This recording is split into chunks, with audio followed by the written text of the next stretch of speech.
everyone, Kelly here, and I have a bit of a problem, and my problem is that I have gotten way too many books out from the library. And the reason this is a problem is that I had only 2 goals for this year for my reading, and they both centered around reading books that I already own.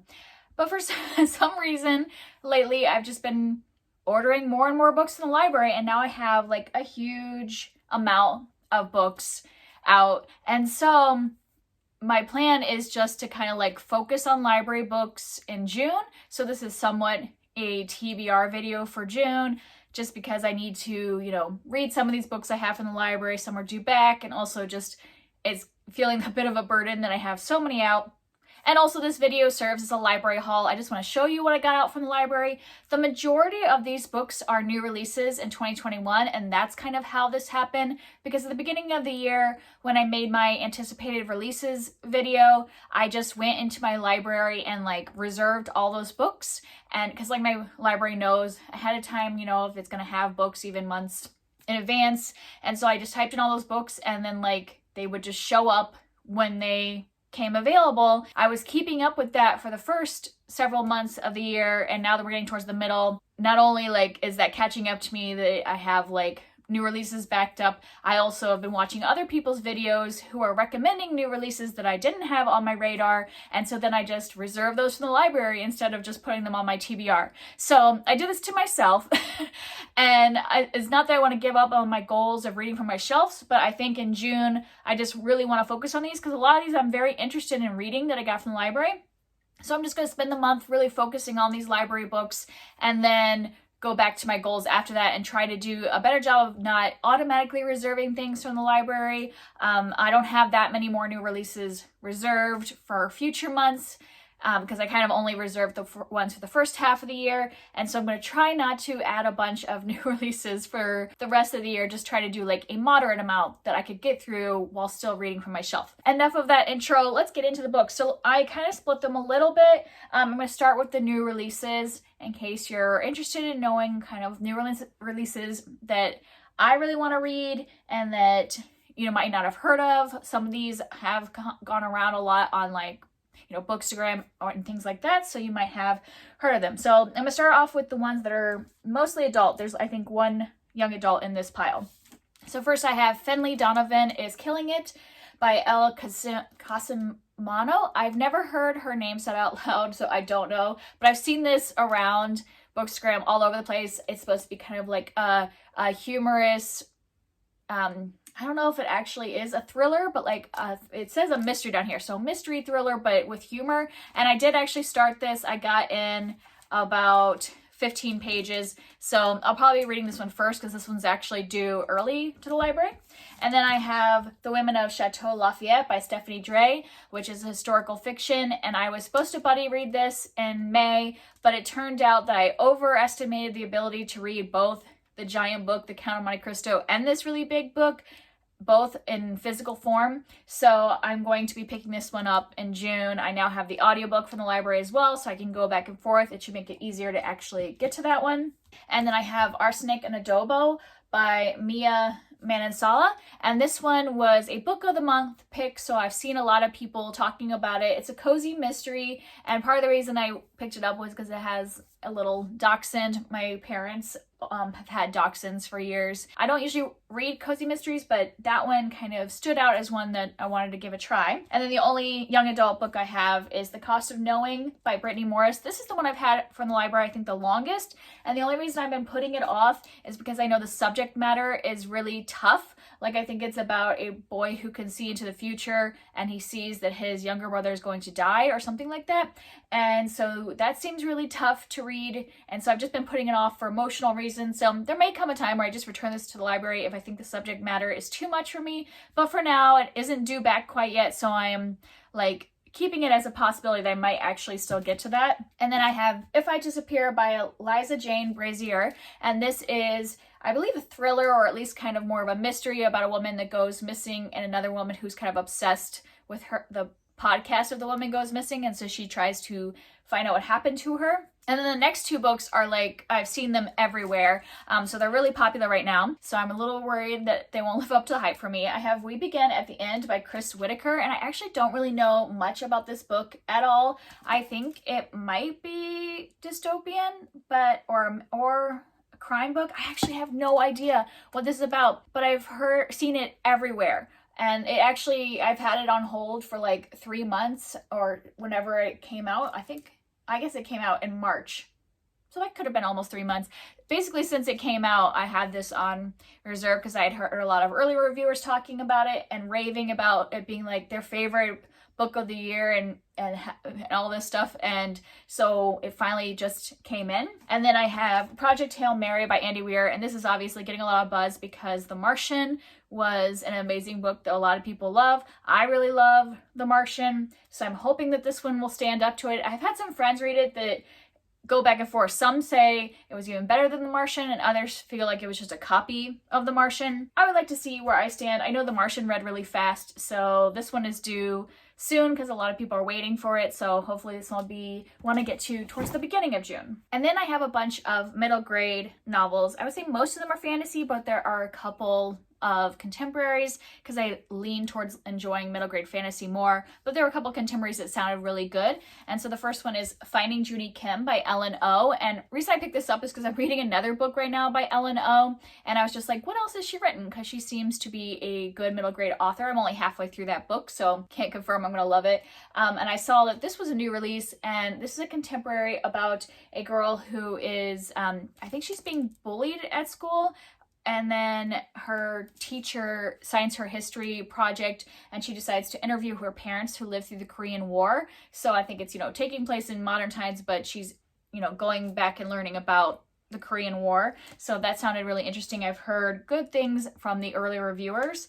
And then I got The Deepest Breath by Meg Grahan. And I haven't heard anybody talk about this, but it showed up in like anticipated middle grades and sounded good. Plus the cover was really beautiful. And this is a contemporary written in verse. And it is about a girl, I think, that is kind of discovering her sexuality and things like that and sharing that with her family. So that one sounded like a quick read and interesting. I got Soul Lanterns by Shah Kuski, and this one I think might be historical fiction. Like, I think it's about the bombing of Hiroshima, but it's from a girl who wasn't living during that time. So I don't know if she's in modern times and then learning about the bombing or how they are related. But I've heard a couple friends read this that found it to be interesting and learning about that side of the war and what was happening in Japan at the time. And then I have The Nightmare Thief by Nicole L'Esperance.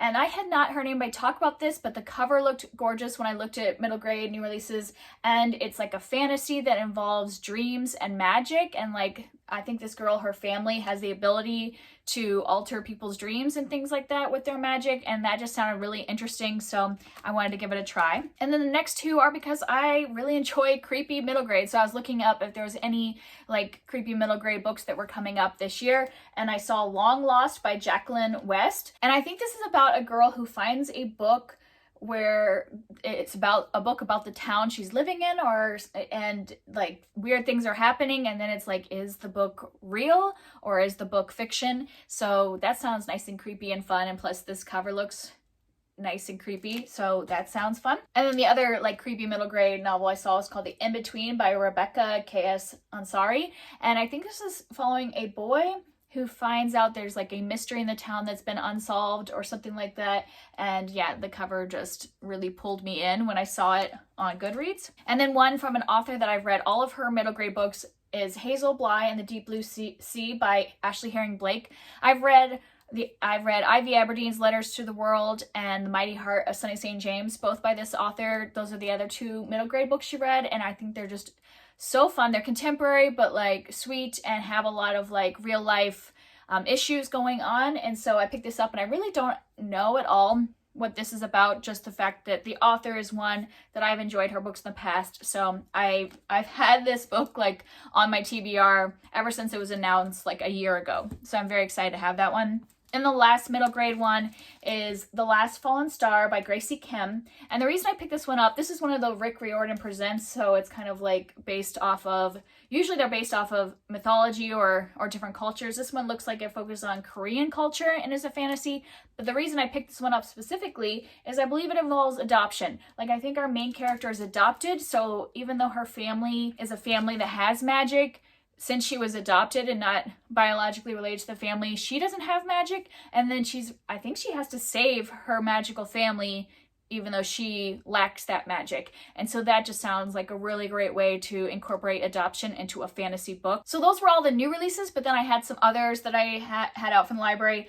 This month I was looking into different books written by Asian authors because I wanted to read more Asian authors, and I got some I did read a couple, but I got some more that I'm still interested in reading. I just didn't fit them into May, which was AAPI History Month. So I still want to read them. The first one's 1,000 Beginnings and Endings, and this is edited by Ellen O, but this is written by a bunch of different authors. This is a short story collection of like fantasy and sci-fi books that are based off of myths and legends in Asian or Pacific Islander cultures, and that's not interesting. I usually do not read short story collections that are or that are anthologies from like a lot of different authors, but this one sounded interesting because it's fantasy based and I like fantasy short stories.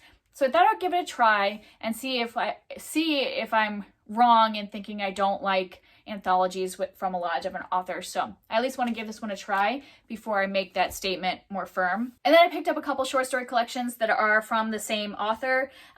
I got Exhalation by Ted Chiang. I just heard really good things about his short stories and these collections, so I wanted to try one, and I didn't know which one I wanted to try first, so I got them both. So this one, Exhalation, I think is the newer one, and this one called Arrival, which this was originally published as Stories of Your Life and Others, but my library didn't have that version. The newer version is called Arrival because there was a movie made out of one of the stories in here called Arrival, and I think they made this as the movie copy to like get people to get it, but it just happened to be that's the only version my library had.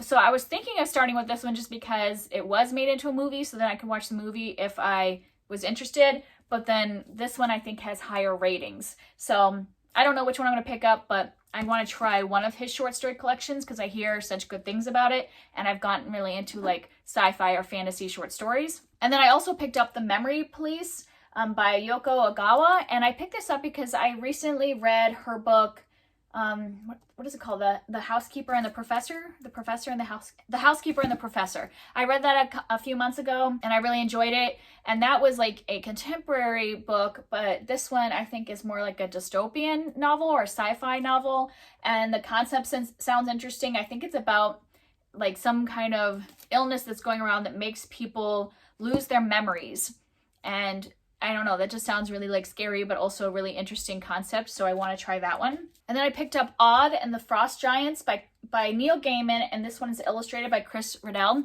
And the reason I picked this up is because I recently read another one of Neil Gaiman's short stories that he had illustrated by Chris Riddell. I think it's called The Sleeper and the Spindle, and I really liked the art. And this is a middle grade novel that he wrote, and he has editions that are just like a regular book without pictures, but I saw that they had this illustrated version, and so I was just like really excited to see one with the illustrations. I was gonna see if I could show an illustration for the beginning that wouldn't have spoilers. So I just think that it would be really fun to read it with the illustrations. So that's why I got it from the library, because it's kind of expensive to buy this version. So I wanted to see if I liked it before I buy it for like my kids to read. And then I have a couple books that I had started several months ago and had to return them to the library before finishing. So I picked them up again to see if I'll actually finish them this time. I have Mapping the Interior by Stephen Graham Jones. And this is kind of a like fantastical horror type of book, and I didn't make it very far in. This doesn't have any chapters, so I think I only made it like 15 pages into it and then put it down, but it's pretty short, so hopefully I'll actually pick it up and read it this time. And then I also have The Devil in the Dark Water by Stuart Turton, and this is like a historical fiction fantasy type book, or maybe not fantasy, more like mystery, and it takes place on a boat. And I actually made it pretty far into this book. I don't have my bookmark since I just got it back out from the library, but I think I was like halfway through and then had to return it, so I might have to go back and read a little bit again or skim through the first half. And then the last book I have is called Absolutely Everything, A History of Earth, Dinosaurs, Rulers, Robots, and Other Things Too Numerous to Mention by Christopher Lloyd. And this is a book I got because my daughter and I are doing a prehistory unit for her school, so we are learning about like the Big Bang Theory and then about prehistoric creatures and dinosaurs and first humans and all that stuff. And I was just like getting really into it just as much as she was, and I was realizing I don't really remember learning a lot about that stuff when I was in elementary school, or it was just too long ago, or you know, a lot of advances have been made in like, you know, the studies of prehistoric times. And so I just wanted to learn more. And even though this book is not an adult book, it's still like aimed towards like middle grade because it has like pictures and things like that. It's definitely not for my daughter. Like, it's too old for her, but I am enjoying it. I actually started it already on audiobook, and I got the audiobook first and was really loving it, but then he kept talking about these different like prehistoric animals and describing them, and I'm like, I bet this book has pictures and I should get the book so I can listen to it and then see the pictures, and that would heighten my experience. So I don't know, I just feel like this was lacking in my education when I was young, really learning about the beginning of Earth and beginning of humans and all that stuff, and I'm just finding it fascinating. It might be kind of silly, but through like doing homeschool, there have been like topics that I'm doing with my daughter that I'm like, this is like renewing my interest in learning about these things, and it's just a lot of fun that as an adult I'm like getting renewed interest in these different things that we learn when we're young and maybe don't come back up later unless we decide to focus on those topics. I was never one that focused on science when I was like in high school and college, and so now I'm like getting a renewed interest in those science topics or those, you know, history topics, and want to learn more about them. So that's it. Those are all of the books I have out from the library. As you could tell, that's quite a lot of books. I mean, it's probably like 20 books. So I do average reading about like, you know, 15 to 18 books in a month. So I could read most of these in June, but you know, I also listen to audiobooks, and a lot of times you can't get new releases on audiobooks right away, or you have to wait a long time. So I might end up like having some other books being read. And I also have to finish Count of Monte Cristo because I'm only halfway or a little over halfway through that book. So I can't guarantee I'm going to read all of these, but I at least want to get this down to where I only have a few books out from the library by the time I get to July, so it doesn't feel so overwhelming.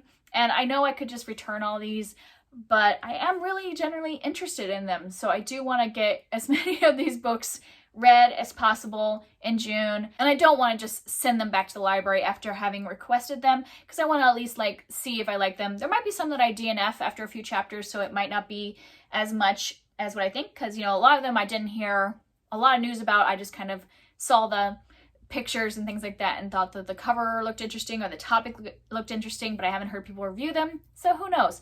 Yeah, so if you have read any of these books, I would love to hear your thoughts on them, or if there is other new releases you're really interested in. I know I shouldn't add more to my TBR, but I promise I'll just put them on my Goodreads TBR and not request them all from the library right away. But yeah, let me know new releases you're interested in, or if any of these sound interesting to you, and I will talk to you next time. Bye.